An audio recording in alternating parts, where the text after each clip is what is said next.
Bounty hunting is a complicated profession. Don't you agree? The CINIKRADIO podcast.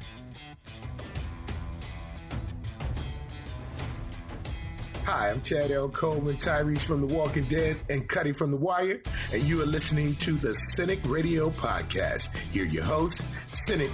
Hey, the facts are Spider-Man belongs in the MCU. Sony was delusional thinking they didn't need Marvel, and now he's back. And we, the fans, are 100% proudly responsible for that. Igrihe. As long as DC wants to make dark and gritty movies, they're going to lag behind Marvel in every category. And Ryan. Batman vs. Superman is objectively better than Infinity War. IG, did we just forget Kim? You guys completely suck. This is the greatest show of all time. And this is episode 138 of the Cinik Radio podcast, and I'm your commuter-weary host, Cinik. And joining me, as always, my co-hosts, Igrihe, Ryan, and Kim. And this week, we're breaking down the latest offering from writer-director Lee Warnhall, entitled The Invisible Man. The story opens with Cecilia trying to make her escape from her brilliant but abusive boyfriend, captor Adrian, while he sleeps in a drug-induced state. Kim, did the escape sequence do a good job of building the suspense? Because the obviously abused Cecilia didn't just kick off her shoes and run. I mean, it was a little complex and a little long for somebody that was fearful of her life, was it not? It definitely kind of dragged out a little bit, but I think that it was almost a little bit necessary in order to kind of paint the overall picture. Like, this guy has an infinite amount of wealth, seemingly. He's super smart, with no dialogue actually taking place in this opening sequence of the film. You can actually pick up a lot of context clues for what's about to go down. And, her running through, a Tony Stark type of lab and pausing to kind of take a look at certain technology that he was working on and being confused by it is a healthy dose of foreshadowing for what's to come later. It was definitely very stressful for me, and I was nervous, for her. I was really angry that she stopped to take the collar off the dog. If you're in a situation where you're being battered and abused, no offense, get the hell out of there. Just go. Well, IG, you've dated a couple abusive guys. Would you have taken the collar off the dog and gone through 20 steps to get out of there? Yeah, absolutely. That's the way we do it in those kind of relationships. No, I'd have been leaving. And the thing is didn't she go play bridge with one of her friends? Didn't she go do something at some point where she wasn't at home? I understand, the whole Stockholm syndrome thing and, but he loves me and everything. And then sometimes they hit a breaking point and they're trying to leave and it's not good timing, but when it's time to leave, it's time to leave. And the way she's leaving, you would think that should have been part of the exit plan. I'm not taking anything with me. I'm not carrying, I don't take a bag. I'm not trying to look for even my keys, man. I'm just leaving. And that's the best thing she could have done. But nope. I'm going to prance around the house a little bit and look at the dog and see what's behind door number 3. And she literally took 3 turns of Jenga. She's just pulling out that little wooden block and the dog takes his turn. And I didn't understand it. I mean, if this guy is really dangerous and that manipulative, I would want to get out of there as soon as possible. I understand the turning down of the alarm system, but then she's turning the camera so she can watch him. And like Kim said, it was a little slow, a little monotonous, but they did build the suspense pretty well. IG, not to make light of abuse, but based off Adrian's beachfront property, would you be planning some sort of exit or escape, or maybe just a nice accident for this jerk and hoping that you inherit the house? Listen, we live in a world where on Netflix is endless hours of CSI and things like that. If you can't figure out a simple plan to try and hide the body, even if you're going to get caught later, at this point, her relationship is so bad, is not jail even probably a better option? And if you get put in jail for attempting to kill your abusive boyfriend, you might be a superhero there. So I would have had some kind of plan. And look, even where I'm at now, I always have a plan. If I have to escape, which direction can I go? Who hasn't had 10 minutes to sit around and think about okay, the zombies are coming. What direction do I head? I really am amazed that anybody gets caught for murder anymore. I mean, if you watch CSI New York, Miami, St. Paul, mostly for the accents, how do you get caught? I mean, you can fill in every blank. If you're a rabid fan of these shows, you know How to Get Away with Murder. There's literally a show, How to Get Away with Murder. I mean, how does anybody go to jail these days? Ryan, the plan goes off without a hitch until she stops to save the goddamn dog. Now, she's treating this like Mission Impossible, and you're one of the most profound animal lovers in the world. This is life or death. Would you have stopped to help that dog? It's an unfair question. In her situation, I would think not, unless I feared for the dog. But if I feared for the dog, then I feel like that would have been part of my plan. So that's the part, I think you have this whole convoluted plan, but it didn't account for the dog. So yeah, like, I feel like if I were in that position where I was trying to make that escape, that calculation would have been made way before. And then I would have, if I decided I was going to save the dog, I would have had a plan for it. If I didn't want to save the dog, then I'd have a plan for that. So I think it's a little odd that happened. Obviously it was done for suspense, but yeah, it could have been, it's a little, that whole opening scene, as you guys talked about a little bit, I think it was good at building tension and building a sense of urgency and kind of really throwing you into it. But if you take a step back and put a little critical lens on it, and it's like, it's a little strange. Like, I don't know how necessary all this was. Here's the thing, though. Was the dog ever really in danger? It's this guy's dog, or maybe it's both of their dogs, or maybe it's her dog and he's not nice to her. But she leaves the dog anyway. It's got a $700 collar on. That thing is not hurting right now. So the dog's not really in danger. Like, get yourself out of there. You're in danger. He could kill you any day of the week, but he's probably not going to kill the dog. He's a man. He's seen Old Yeller. Like, men don't kill dogs like that. Kim, we live in a world where these movie previews are everywhere, trailers, teasers, and they give a lot away. But I actually had a lot more of an issue with the title than I did the trailer. Do you think the title Invisible Man kind of gives away the whole premise of the movie? So this movie has been redone before. I mean, it was out a long time ago, and I didn't see it then. I had no real interest in seeing it now, to be honest with you. And I wised up when I know that we're going to be reviewing something upcoming on the show. I don't Google it from my phone. I don't look at it anywhere, because as soon as I do, it's going to pop up in my Instagram feed. It's going to show up on frickin' TikTok commercials. It's going to show up in my Facebook feed. And I don't like spoilers at all. So for me, when I actually got around to seeing the trailer for it, which was actually when I was seeing Birds of Prey, when I saw the trailer for it, connected the dots with the title, I didn't know that it was going to be what it was, which we'll get into later. I thought it was going to be a ghost or something to that effect. So I was a little bit like thrown off, to be honest with you. Yeah, they kind of leaned into the mental illness portion, or trying to make her seem crazy rather than, could this be a ghost story, which I would have really loved, and then we find out that maybe there is an actual human behind it. Adrian kills himself, notice the air quotes, after Cecilia flees the interview. The harassment starts almost immediately in the attempts to gaslight her, because getting back with an ex that can turn invisible doesn't seem like a real feasible plan, does it? Yeah, how do you explain it to somebody? How do you go to your friends or work colleagues or the police and say, well, he can do some stuff, man, and he's here? Like, who's going to just, yeah, lady, that's feasible. Sure. We've all seen that suit, right? Harry Potter, we got a wizarding robe, cloak of invisibility, or, sure. He wears really good camouflage. He's from, the deep South, where they have the best camouflage. Something, right? That's going to work, right? No, it's not. If you tell somebody that he didn't kill himself, he's still around, do you have a body? No. So it's an effective thing to do if you have a special suit or the cloak of invisibility. Yeah, you could make people believe it.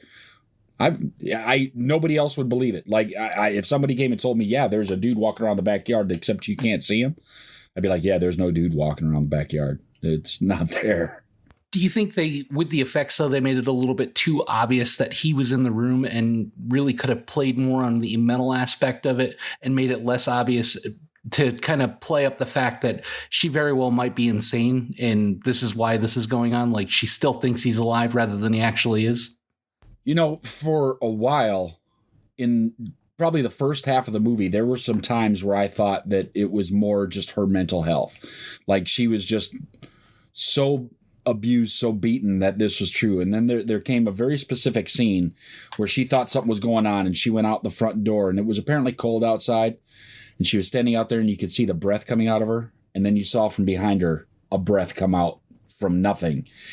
And that's when I was like, nope, no, she's not just loony. There's some shit going on. So they built suspense up to that point, and I thought that was one of the real intriguing moments that kind of showed what was going on, that I thought that was really cool. But I'm thinking that because it was so subtle that a fair amount of people may have missed that. But that was one of the cool things I thought. So, but yeah, for quite a while I thought she was just having such a mental breakdown that the Invisible Man was going to be literally nothing but her mind playing tricks on her. Ryan, the writer and director of this movie, Lee Warnhall, is responsible for the first few Saul movies, Insidious, and 2018's one of my favorite movies, Upgrade. Those movies relied heavily on over-the-top visuals, and basically they were pornography of violence. Do you think he was able to bring the same fear in this movie in the same manner by what we couldn't see rather than what was directly in your face, smacking you over and over again? Yeah, no, I think, in some ways, I think he does a successful job of it, and others maybe not enough. I think it relates a little bit to the question you asked, Ig. It makes a decision early on that it's not going to be a psychological, we're not going to play with the idea of it really being all in her head and following that through and kind of playing the long game and building tension that way. Pretty early on, it's like, nope, there's really an invisible man following her around. And they go that route. And so I think the visuals do work for the most part. I think it is, pretty gruesome. Some of the, a couple slit throats in the movie that are pretty gruesome. The action, especially when the suit starts kind of semi malfunctioning, looks pretty cool. I don't know who did the score, but it almost sounds like a God, what's his name? The guy who did Dark Knight and Batman versus Superman. God, I can't believe I'm forgetting his name now. But it sounds like that. Like certain sounds and parts of the music kind of really remind me of him and his scores. And it is a little over the top, and it does kind of hit you over the head. And I don't know that it worked great, because I think I really like those subtle moments, like Ig was talking about. There are a lot of those quieter moments that you really like, okay, there's somebody somewhere, what's going to happen? That scene where it lingers on the, where she's cooking and then the fire starts. Like, I like that, and so I would have liked scenes that start maybe more subtle and then build up. But once it got into it, like the effects are good, but I think it's a little over the top and maybe took away from what could have been a little more of a kind of psychological thriller. Well, Kim, were you right there with Celia? Did you feel as helpless as she did watching this? Like, there basically is no defense for someone that you can't see. How do you prepare, or how do you fight back when you never know what the attack is coming from? You know what it reminded me of is Terminator. And Sarah Connor trying to explain to people in the mental ward that, he's coming for me, and nobody would friggin' believe her. So like, this whole narrative has been played out before for me. So I really wasn't into the movie at this point. It wasn't clicking for me, because in my head I'm like, well, I know how this is going to play out. You know what I mean? Like, I was already kind of piecing it together in my mind about how it was probably going to end up at the end. There was two little twists that I wasn't necessarily anticipating, but we'll get to that later. IG, one of the more unexpected deaths in the movie was Emily, Cecilia's sister, via the butcher knife in a crowded restaurant. How did you feel about that scene? I mean, did it hit all the notes that it needed to? Did it kind of, because I saw it when it was in the theaters, and it basically knocked the wind out of me, because I didn't see it coming one bit. No, I was completely taken aback by it, because, I mean, it was a pretty busy restaurant, right? And they were sitting kind of in the middle of it. So the fact that this guy, even though he's got, his ability to move around without being seen, was able to get there, get a huge knife, slice somebody's throat, then put it in her hand while she sat there, mouth agape, just in shock that her sister is bleeding in front of her. And it happened all so fast that I was like, what in the heck just happened? It was really an impressive thing to put on there, but it happened so fast that I was kind of left kind of going, what is going on here? Like, I knew there was stuff going on, but it just like it put a whole different spin on the movie at that point. Emily was kind of a wasted character, too, because they spent so much time in the movie making her the strong one, the tour de force. You know, she'll stand up to Cecilia. She'll even break contact when she feels that she slights her. And to just kind of kill her so nonchalantly was a little bit of a disappointment. But one of the things that gave me pause during the movie, Ryan, was, okay, so you're invisible. But that doesn't exactly give you superpowers, right? I mean, this guy was throwing people through walls. He was breaking bones. He was basically Brock Lesnar, but invisible. Your experience in hand-to-hand combat, even if the attackee doesn't know where the attacker is coming from, it's a little hard to do that stuff, right? I was going to say that that was the one thing that really I enjoyed a lot of the movie. And specifically that scene I thought was great. And a shock, but you kind of go with like how quickly he did that, how when he was holding her up, in that earlier on in the movie when he finally kind of reveals himself and he's choking her and lifting her up. And, even in the very beginning of the movie where he smashes the car window, like nobody could do that. Like who here can like smash a car window like that? And it's like, and he's not a big guy. So like, and when he broke that car window, he was drugged up on diazepam. Yeah.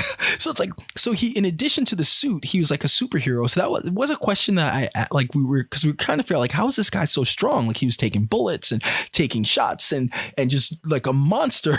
And like, does the suit give you superpowers as well? Because they never explain that. But yeah, it's like, okay, this guy's a little overpowered.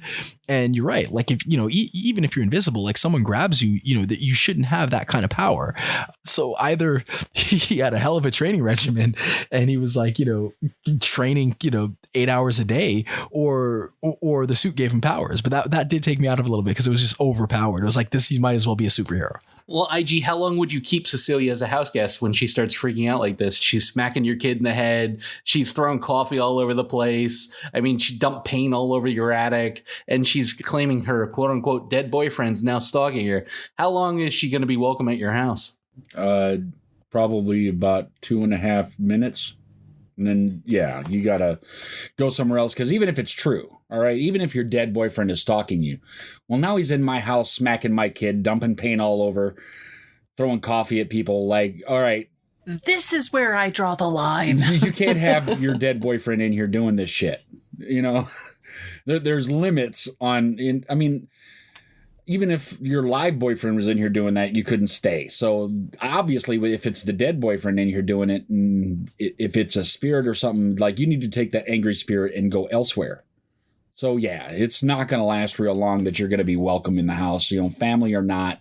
There's limits to what I'm going to put up with. But after she goes crazy and gets committed, the plot, Kim, being pretty straightforward, Adrian's revenge for leaving him was the offer to make this all go away. By the way, I have no idea how they would explain that. If she would just go back to him and have their creepy love child. Was it an unneeded curveball? She's sitting there and she's talking to this dirtbag, and he's just totally giving off creep vibes, right? Like, I didn't trust him from the first meeting. He just seems like a shyster, but whatever, I digress. That proposal of sign this, and everything will be okay. You might be able to litigate it, or just, just go ahead and have his baby and get back together with him. What the fuck is that? Like, he just blew up the entire plot right there, right smack dab in the middle of the dang movie. And hi. Okay. So she goes back, she's locked back up in her room, and she's decided, okay, well, this son of a bitch is a real thing and he's following me and I just can't have this no more. And she tries to kill herself with the pin that she had stolen out of the attorney's bag. She stabs herself. She punctures herself. She rips it down a few inches, right? And then you never see it again throughout the entire rest of the movie. There's no blood. Are you saying nothing. It was barely an inconvenience? It was super easy, barely an inconvenience. What the hell was that? That was like, that whole thing could have just not happened and the movie would have progressed just swimmingly. Like, that was a 20-minute block of time. Like, if they would have gone from cut out the shenanigans with the secondary offer, right? With the brother, the / attorney, and went straight into somebody was chasing her down the hallway, and now a bunch of cops who have been knocked upside the head actually saw this crazy dude in the suit. Like, if that whole pregnancy thing didn't happen, the movie would have still progressed fine. So it just, there's little things like that happen in these freaking movies that I get hung up on and I can't let it go. And it ruins the rest of the movie for me. What bothered me about the brother, Tom, who was an attorney in the movie, was, Ryan, did he feel like he was a little unevenly written? The first meeting, he was, oh, you're just with my brother for money. The second meeting, he was all sympathetic. The next meeting, he's have my creepy brother's love baby. And then they're teasing that he very well might be the killer. Did you feel like the character was kind of a little all over the place? Yeah, absolutely. I think depending on the story, it's like you don't need every question answered. You don't need, I don't need everything handed to me like on a platter. I'm fine kind of leaving with things left to the imagination. But yeah, I think he was definitely underwritten and we didn't ever really understand his motivation. They allude to the brother being manipulative. I mean, the Adrian, right, was being manipulative. We never understand, like, how did he have such control over his brother? Why did his brother do that? Why was his brother in the suit? Like, what was the point of that whole scene? Like, why run around killing, just none of that made any sense. And they never, at all really went, never took any time to actually, even try to explain it. So I think that part was really, it was strange and he was strange and you never really get to understand anything with him. And, like I said, I think there are mood effects, things about this movie that it gets right. But then I think a lot of the character motivations we don't quite get. And I think the characters are all kind of like very superficial and very underwritten, almost every one of them. IG, based off of what we saw from Tom, did you believe for a second that he could be the mastermind behind all this, and even up into including faking Adrian's death and holding him prisoner in the house? No, it just seemed like they were doing that to try and set up a little bit of a sidestep to get some people to believe that there's something else going on. And it just wasn't convincing enough. It just wasn't there. I mean, something seemed just off about it. And just the uneven writing, the way he was portrayed, it just did not add up. Just things didn't come together properly. So no, there's no way that I thought that, Tom was really everything put together, like he's just there to avenge and make everything work for his brother Adrian. I knew that, like, by that point of the movie, like, I was fully on board that Adrian is just some evil genius who surprisingly hasn't done much monologuing, which is what the evil geniuses do in most of these movies. Kim, the cast is headed by Elisabeth Moss, much like last week's Hunters. She is really the only kind of name recognition in this movie. She's a familiar face because the show is hugely popular. I mean, she was on Mad Men for quite a few seasons, and now she's the main character in Handmaid's Tale. Do you feel that her transition from small screen to big screen worked? Is she an A-list actor? And what did you feel about her performance? I mean, I feel like she did a good job with the part that was written for her. And she's got other movies that she's been a part of. Wasn't she in Us? Didn't she have a part in that somewhere? Anyway. Yes. She was. She was the she was the wife of the kind of other family. That's right. Yeah. So she's been in other stuff recently. I feel like she did a pretty good job. And to be honest with you now, with the popularity of like Netflix and Hulu and all of these different streaming services, I mean, is there any difference anymore between doing a high budget production for, say, The Handmaid's Tale versus, doing an actual Hollywood film anymore? Is the amount of acting is generally the same, and sometimes the budgets are even pretty on par with each other. So, I think she did a pretty decent job with what she was given. Ryan, Hell Have No Fury, like a woman scorned as a reconciliation dinner turned into straight Cecilia revenge as Adrian, notice the air quotes once again, kills himself for real this time. Your thoughts on Cecilia's plan, the movie and your rating? The movie does a pretty decent job subverting expectations or just surprising you. Because I think that we all kind of expected then another scene where, so they pull the swerve where it's Tom that's been, under the suit. And he just wants her back. And so, there's the expectation of, we're going to get another scene where she's going to turn him down and he's going to attack her. And then this time he's going to try to kill her. And we don't, it's just pretty clean, she kills him and that's it. So I kind of liked that they went that route and subverted expectations there. I had a good time watching it. It was fun. It definitely, like, as far as mood and kind of the atmosphere of the movie and just kind of keeping you engaged and surprising you when it needs surprising you when it needs to surprise you, and kind of having you emotionally invested. I think it did work. It was engaging and I was really, into it. I think, when you put a little bit of a critical eye on it, there's a lot of plot holes. Character development's not all that great. So I'm kind of a little torn on how to rate it. I think as an experience, like when I finished watching it right away, I was like, I really liked it. I would have given it maybe an 8. I think if you really look at it critically, probably more like a 6.5. So I'm going to kind of split the difference and I'll give it a 7.5. I kind of agree a lot with what Ryan's saying. Matt and I watch this together, and usually I try to be non-objective, but, sometimes I like to get his opinion about, what did you think about this? And for a movie that I felt had a lot of filler in it, dead air time, weird sequency shots of empty doorways, which were trying to illustrate points, but kind of lingered on for probably longer than it should have, and scenes that really just had no actual bearing on the film itself. Some things about the movie that if I sat here and I was just going to pick it apart, I would give it a 4. I wasn't happy with it. And after Matt watched it, I flat out asked him, I go, okay, so what'd you think of it? And he goes, ugh. It stressed me out, and honestly, I don't need that right now. So can I not give it a score? Nope, you got to give it something. I said, nope, you got to give it at least something. He goes, half a star, like 0.5, if that's what I'm going to give it. And that's only because she got revenge at the end. 0.5, IG. I go, damn. Wow. And I thought I was going to be very critical of the movie. Like, I thought that my score would be far and away the worst score given on the show this week. And you come out with a 0.5. My husband came out with a 0.5. Yeah. I gave it a 4. Well, at least you gave it a 4. Well, if we're splitting the difference, I got about a 2.5. There were a lot of problems with the movie, but at the end of it, I kind of liked it a little bit. Her walking away from the place with a bag, and they look in the bag, and there's the magical suit and everything as she walks away. Like, nope, nothing happened. The way she killed him at the end was really kind of cool.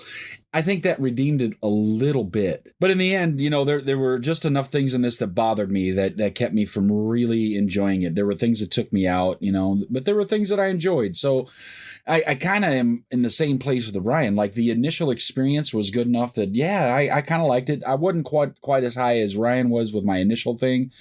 I'd have probably said maybe a 7 after kind of sitting down and thinking about, well, what about this and what about that? And this kind of sucked. And wow, I can't believe. Yeah, I would have been down to a 5. So I'm saying I'm around a 6 for this movie. It wasn't great. I'd probably watch it again, but that's just if there's literally nothing else on, and there's always something else on. So I'll probably watch it again at some point, just out of pure morbid curiosity. But yeah, probably a 6 for me. But there was some redeeming things in it, and some of the effects were really done pretty well. I actually kind of liked her plan of revenge, and I kind of liked the hero's walk out of the beautiful palatial seaside estate after the no fucks given slit to the throat. That was kind of cool to me. Her plan was fun and sudden, and probably the least expected thing in the movie. It was enjoyable enough, but it didn't cover any new ground. Visually, I thought it was good. It was scary when it needed to be. I mean, the whole idea of being attacked by something you can't see is kind of terrifying. Even though I thought Adrian was yet another character in the movie that was really underdeveloped, and we just had to assume how evil he was and how smart he was and how conniving he was, it still worked. The controlling, abusive boyfriend is always a good trope to kind of elicit emotion when it needs to. Elisabeth Moss continues to grow as I see her more and more as a movie star. she's a great actress. The shows that she's in are pretty amazing, and her transition seems to be pretty seamless to leading lady. Invisibility is kind of intriguing to everyone because you always have to ask that question, what would you do if you could turn invisible? And apparently Adrian's only desire was to torment people. The plot was thin, the acting was good, the CGI was well done, and I'd probably give it a very visible 6. All right, IG. We're going to talk a few shows that we think everybody should binge during this pandemic. So why don't you give me your top 5 shows? Let's start out at number 5. And this is something I've probably watched 5 times anyway. And I have binged The Office endlessly. And now it's going to come off on Netflix probably this year at some point. But right now, it's still there. And I don't care, even if you don't like some of the people in it, The Office is an experience that really you ought to just spend some time.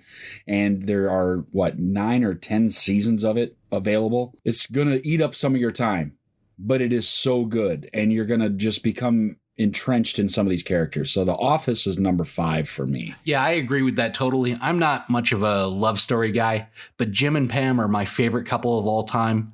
Like to watch their love story kind of develop over the course of the seasons, and will they or won't they? And when they finally do, up until the point where they get married, it's a really great story. And then I think it kind of declines a little bit, but the last season or 2 of The Office was not as great as the first couple. And there was an interesting story the other day about how Steve Carell didn't want to leave the last couple seasons. And he basically had his representatives call NBC and say, just make me a fair offer. And they never got back to him. So they literally threw out the last couple seasons of The Office. What do you got at number 4? So number 4 is another one that's a little bit older. It's available on Hulu right now. And that's going to be Community. Dan Harmon show, another NBC show. I think it's 4 or 5 seasons available. And it's about a bunch of people from completely different areas in their life coming together to go to community college, and they form a study group. And it's a little bit crazy. And there are episodes that kind of repeat year after year, like they have a paintball game every year, and the paintball game is complete lunacy. And it's definitely worth a watch. It's Chevy Chase before he lost his mind and after he lost his mind and was kicked off of the show is all on there. So Community is number 4, and it's got somebody in the show who is an Oscar winner for writing, was one of the writers and actors on the show. So it's pretty well written. It's real clever, and it's a lot of fun to watch. I don't know if anybody here has ever watched any episodes of it, but it's a lot of fun. All right. What do you got at number 3? Well, number 3 is going to be a quick one, because there's only 1 season available. But again, on Hulu, What We Do in the Shadows is available. And if you haven't watched it, you're stuck home. Go check it out. It's great. And I'm sure there's a way that you can find the actual movie for this that would set it up even a little further for you. The movie's a little longer burn. It's hilarious, but it's longer to get to it. The series is much more quick hitting, but it's absolutely hilarious. So What We Do in the Shadows is probably the best thing. I'm hoping that they have everything in the can, or just going to release it when it's supposed to come out this year, because we're supposed to get season 2 very shortly. But yeah, I love that show. Well, Ryan, I know you're a huge fan of that. Did you see the preview for the second season? Because it looks hilarious. Yeah, it looks great. It's such a good show. I didn't, it's weird picking this list. I'm glad I didn't, because I don't want to have too many mixing up. But I think when we went over our favorite shows, I think that was one of my, in my top. I kind of had 3 shows that I couldn't pick between, but that was one of them. It really is one of the best, funniest, most original, shows we've gotten in a really long time. IG, what do you got at number 2? So on Netflix, here's this show about people in the United States that basically set up rescues or zoos or whatever. And one of them is led by a man named Joe Exotic, called The Tiger King. It's a limited series on Netflix. There's only 8 episodes of it. But my God, the lunacy in this show. My wife and I sat down and we watched it over a period of 2 days, just because she can only sit for so long and do those things. But we watched it over 2 days, and I was entrenched in this show. It is an amazing experience. And if you watch this, you are going to flip-flop back and forth between who is the craziest no less than 10 times, because there is just some insane stuff going on. And then you're going to find yourself floating back over to YouTube to try and watch some Joe Exotic music videos, because holy crap, are these things just a train wreck that you can watch live. You can just continue to see the things that are going on. Tiger King is is a documentary, so it's all there's no like made up stuff. They aren't sensationalizing, and of course some of it takes place in Florida, so it's easy to do. Oddly enough, and coincidentally enough, crap. Joe Exotic was my stripper name when I first got out of high school. And what do you got number one? All right, number one for me is also a limited series that's out on Amazon right now called Self-Made. And maybe it's because I'm married to a black woman who has to relax her hair every other month or something, but it's about Madam C.J. Walker, who in the early 19th century created a hair product to help black women with their hair. That's your number one? Yeah, if you haven't watched it, it's actually really good. And some of the things they do with it is there's some very modern music mixed in with it. So it's a very period piece where they put modern music and things with it in. It's got Octavia Spencer and what's the other lady's name? Octavia Tiffany Spencer Haddish? and Tiffany Haddish. That's it. Yeah, in it as they're the kind of the lead roles in it. And it's really well done. I don't know if anybody else has watched any episodes of it, but it's very good. It's on our radar for the weekend. Yeah. Yeah, it's very good. I've watched 4 episodes of it. It's another limited series thing. But yeah, believe it or not, that's my number one right now. Because I mean, I've been watching a lot of things. I've been watching King of the Hill again. I've been watching Futurama again. But those are things that I kind of turn on and just let run. Like when this Self-Made was on, and again, wife and I are watching it, it's really just eating up a bunch of our time because I just get glued to the television. All right, Ryan, what's your number 5? My number 5 is same thing, Tiger King. And so these are in no particular order. I just kind of threw out 5. But I'll say 5 is Tiger King. The guy is it is a batshit crazy documentary about a bunch of batshit crazy people. And little anecdote is about 6 years ago. Not my proudest moment or thing, but we actually went to one of those places. You know, the Doc Antiel guy, the guy that I don't know if you guys have seen it, but there's one guy who's got like a harem of women who he's married. And it was funny because we went to one of these, like kind of experiences where, and when we experienced it, it was really, really cool. Kind of in hindsight, I would not do something like that because I don't, a couple things. If you watch it, you'll understand, but you're like wondering because they have all these little baby tigers, and it's like, what happens to all the tigers? It's a little question that I have after it. But also I was like, this guy's got all these women around him, and they all seem like they're with him. And then it turns out like he basically has these women that work for him that like he marries them all or whatever. It's really strange. But yeah, the show, the documentary is weird, batshit crazy, takes a couple of crazy turns, and yeah, like if you can go down a YouTube rabbit hole with some of the other things once you start looking these people up. It's pretty crazy and definitely worth watching. Number 4 would be The Outsider. So it's 1 season, so easy to watch, but it was on HBO just finished on HBO. It's based on a Stephen King novel. I think it's directed by Jason Bateman, yeah. And it's really, really good. Really good story. The acting is great. Maybe it gets a little slow, but they do a really good job of kind of putting you into the story and building this world. And I really, really enjoyed it. It just finished, and it's 1 season, so easy to watch. Number 3, finally finished it, is Peaky Blinders, which I loved. I mean, I'm annoyed with myself almost for not getting into it sooner. If you guys haven't seen it, it's like kind of a crime drama, kind of post World War II about I think they're in Northern England. Cillian Murphy is the lead. It's got some amazing kind of guest appearances by Adrian Brody and Tom Hardy. It's just a really great show, great story. Again, the acting's really good. It kind of, there's also kind of modern music built into it, but they do it really well. Just really well shot. And so that's I think 6 seasons, but it's like 6 episodes, so you can get through it pretty quickly. But a great show, and I definitely highly recommend it. One of my favorite shows, that I've watched in recent memory. Your number 2? Relevant is Pandemic, how to prevent an outbreak, which is a docuseries on Netflix that really goes into the science on pandemics. Especially after watching it, you kind of realize like how screwed up everything is.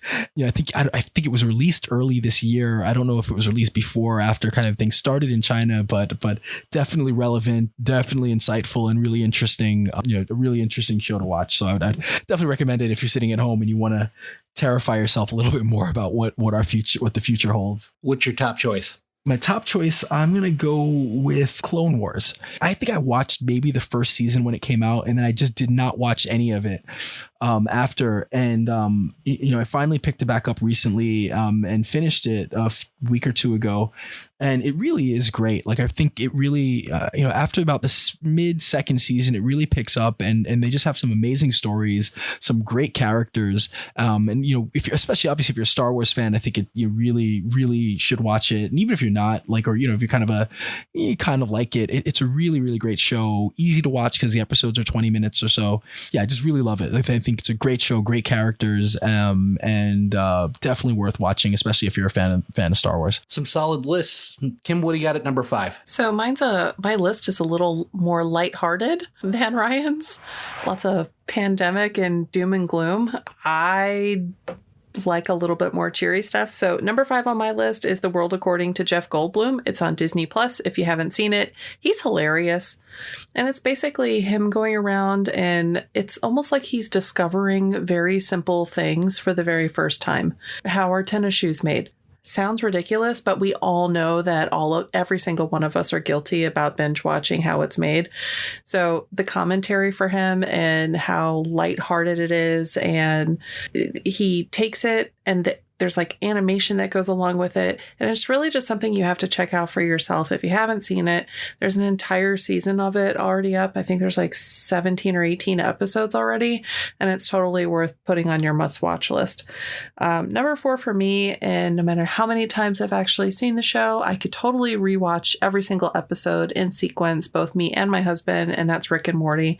I really don't need to say a whole lot about that because I'm pretty sure everyone's fairly familiar with it. My number 3 is what we were talking about last week, and that's Hunters.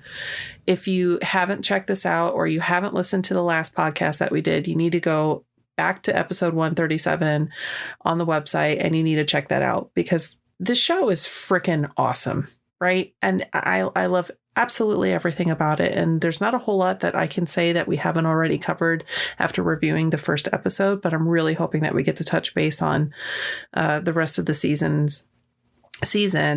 going forward. So fingers crossed on that one. Number 2, which is a little bit off the list for me, but I absolutely love all things Norse mythology and Marvel and whatnot. Even though this isn't technically related to Marvel, it's called Ragnarok and it's on Netflix. And it's basically a modern day story set in Norway on the reincarnation of Thor. But he doesn't know it yet. And it's him coming to terms with his abilities and his powers. And it is a subtitled show. However, it's really freaking good if you've got the attention span for it. And it's well acted and it's probably the most dramatic thing on my list, but it's totally worth a watch. And I absolutely recommend anyone pick that up, especially if you're a fan of, like I said, any kind of, if you have any background knowledge at all about Thor, check it out because it's really freaking good. And my number 1 is something that's completely and totally lighthearted. And I'm really kind of kicking myself that I didn't watch this when it was actually on TV. And that's The Good Place. It's got Ted Danson in it and Kristen Bell and Jamila Jamil, I think her name is.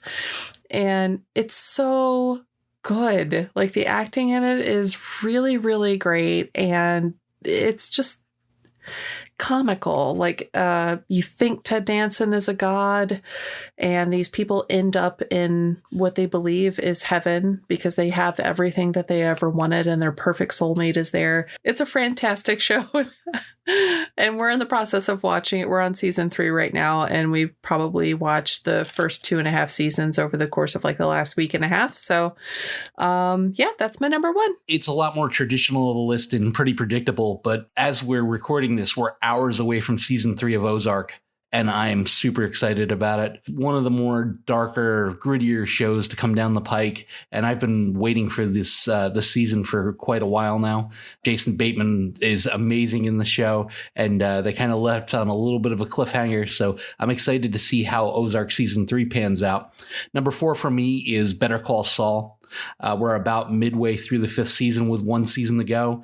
And if you're a Breaking Bad fan and you haven't watched it, and I know a lot of Breaking Bad fans haven't, you need to, because it's almost like it's become a companion piece to the original series. As we get closer and closer to the end of the story, it's basically melding into Breaking Bad, and I wouldn't be surprised if we see Jesse and Walt at some point. Number 3 for me was at least the first couple seasons of House of Cards. If you can't understand why we can't get a stimulus bill done, or why the government was so slow to respond to this pandemic, Frank Underwood is your man to explain it all to you. He'll knock the table, and the show will knock your socks off. I can't speak for the last season because it got kind of bad.